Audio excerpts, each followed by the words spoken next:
Hay, nakakalungkot na masaya ang buhay ko. Graduate na. Malungkot kasi maaalala ko yung college life ko at mga kaklase ko. Kanya-kanyang hanap ng work. At masaya kasi graduate na. Habang iniintay ko ang result ng accountancy board exam. Gusto ko munang magtrabaho. Panay pasa ako sa mga online job site at apps na nagpadali pa sa paghahanap ko ng trabaho. Then suddenly, may nag-chat sa akin sa email ko na for job interview na ako. Tinignan ko sa Wish yung address ng building. Sa Manila. Medyo nanlumo ako ng konti na akala ko magarbong building. Di pala. Pero tsatsagain ko na. Total, first job ko naman. Choosy pa ba ako? Luma ang building, parang 80s or 90s style pa. Siyempre, pumasa ako sa job interview. Accounting staff sa opisina. Tapos, nung pumapasok na ako, napuna ko yung babae sa isang cubicle na parang sobrang sipag naman niya. Type lang siya ng type sa computer niya. Siguro, isa siya sa matagal ng empleyado ng kumpanya.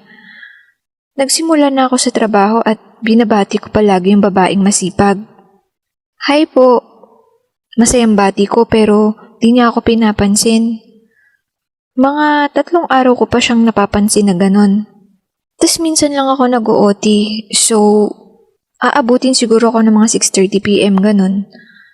Nag-text ang boss ko. Tinatanong niya kung okay lang ba ako. Sumagot naman ako ng, "Opo, boss." Nag-reply agad siya, "I want that financial statement tomorrow, okay?" Reply ko, "Yes, boss lang." Tapos may pahabol pa siya.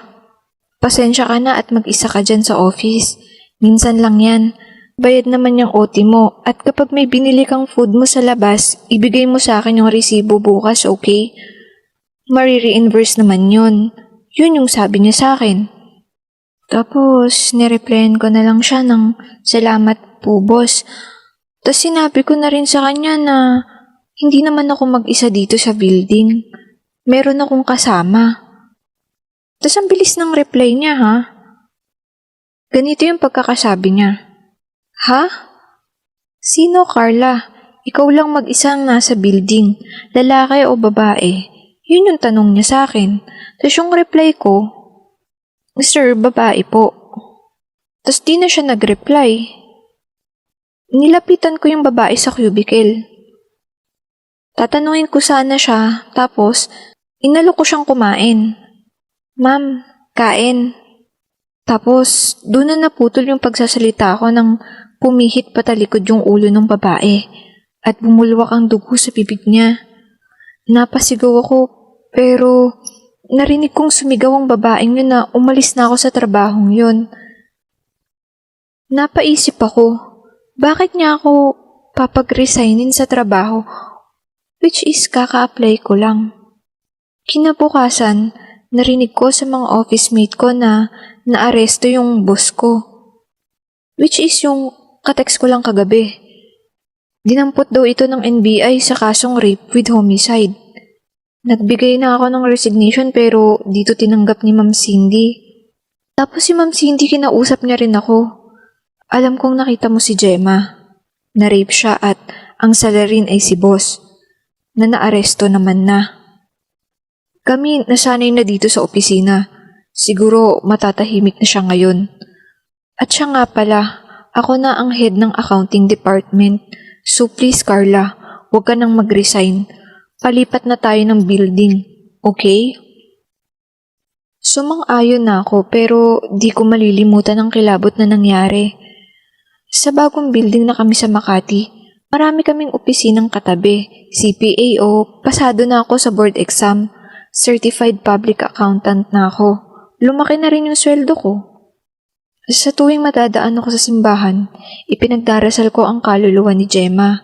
Nakakalungkot kapag nakakabalita ako sa TV ng mga kababaihan o kabataang babae na nagagahasa at napapatay. Sana gumawa ng paraan ng gobyerno natin na mapadami ang police visibility. Itong kwentong ito ay alay ko sa mga kababaihang walang laban sa krimen. Sana mapanagot na ang may mga sala. Sa ngayon, madami pang katulad ni Gemma ang nabibiktima araw-araw sa bansa pa lang natin. Sana ay mabigyan sila ng hustisya